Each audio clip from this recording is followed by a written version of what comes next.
नहीं तो हरा से बची रसदार दुनिया, नहीं तो हरा से बची हमार दुनिया।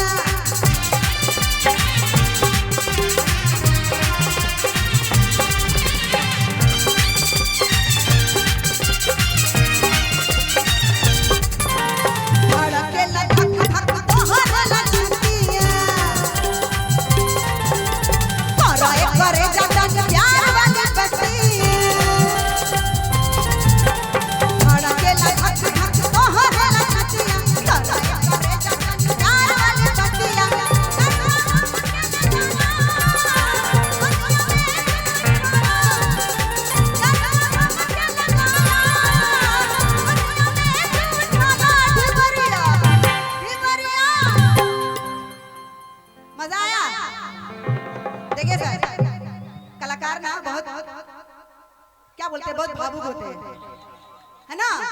अगर वो अपने पे आ जाए, जब आप लोगों ने कलाकार को इतना मूड में ला दिया है, तो एक गाना लहरिये के बाद मेरी ओर से कॉम्बो पैक होगा, ठीक है ना। हाँ